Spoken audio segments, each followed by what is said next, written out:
What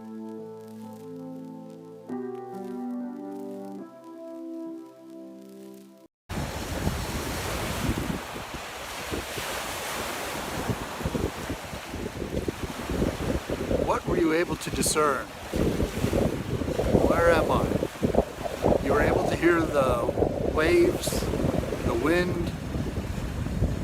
You were probably able to guess that he's by the ocean or by a lake.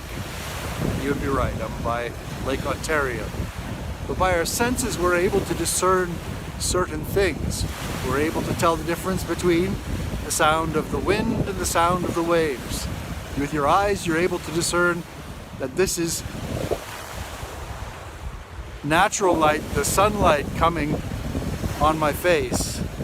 We're able to discern things with our natural senses. If I give you an apple, you're able to discern probably what that tastes like. Even with your eyes closed, you would be able to say that is an apple. And discern the difference between an apple and if I gave you an onion to bite into, you would say that is an onion. The same thing goes with our spiritual senses. We're able to discern things of the Spirit, the things of God. We're able to see, to hear, to feel, to touch, to taste, and see that God is good. We know the good things of God. We know what Abba, Jesus, and Holy Spirit is like. They is love, and all the good things come from them.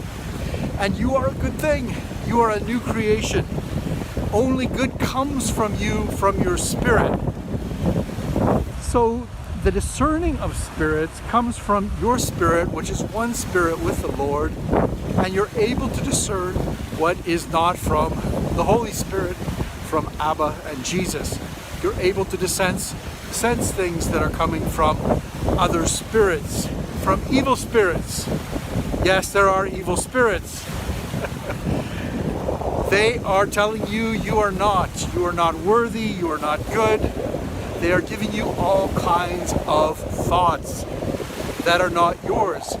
And you can simply reject those, as you would say reject if somebody gives you a glass full of vinegar. You'd be able to smell with your nose, or even from the first taste you go, ah, vinegar. I don't like drinking vinegar.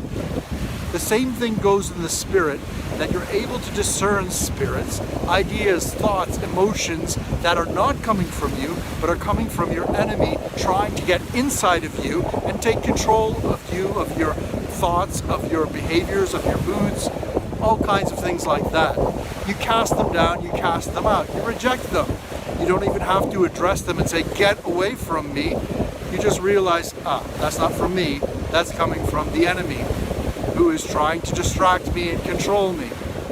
And then turn to Abba, Jesus, and Holy Spirit and say, Lord, you're good. I thank you that I only think good thoughts with you. I only think love. I only think mercy. I only think kindness. I only think gentleness, faithfulness, self-control.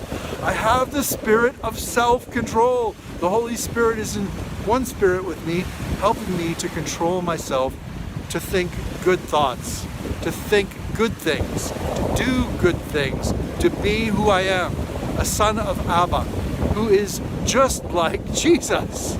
You think just like Jesus because you have his mind. So discerning spirits is a whole lot easier than we think with our mind. When we start to see who we are in Christ, we see that we are sons, daughters, beloved ones, made perfect, righteous, and holy, just like Jesus. And we only think those thoughts. Every other thought is coming from your enemy, and you have nothing to do with him. He is defeated. Jesus has done it all. Thank you, Lord.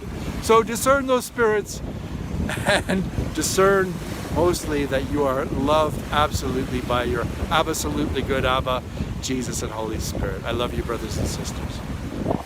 Oh, now, Miss Marion, you mustn't believe everything you hear. On second thought, why is it that these second thoughts come and they box with us, they spar with us, they beat us down, knock us out? These second thoughts that we have are contradictory thoughts, separating thoughts. These thoughts do not come from us. And how do we know that? Well, afterwards, you feel terribly about having these thoughts or acting on them. The guilt, the shame that can come from it is all exacerbating.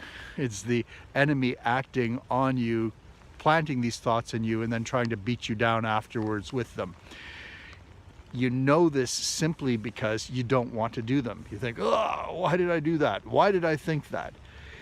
The fact is that all good thoughts come from you, the new creation within you, and you are one with the Holy Spirit, the good and perfect thinker within you, having the mind of Christ. So when a bad thought comes, just realize it's not you, and just spit it out, like rancid milk, anger, bad fish, rotten fish, spit it out. It's lust, whatever it may be. These thoughts are not coming from you. They are not you. They don't own you. They don't possess you. They don't control you. You are one with Abba, Jesus, and Holy Spirit, and you think as they think. So turn your eyes on the most holy, glorious Trinity, loving you, being with you. You're seated with them in the heavenly places, far above all reproach, far above all condemnation. You are loved, accepted, beloved of your Abba, Jesus, and Holy Spirit. I bless you. No more second thoughts. One thought.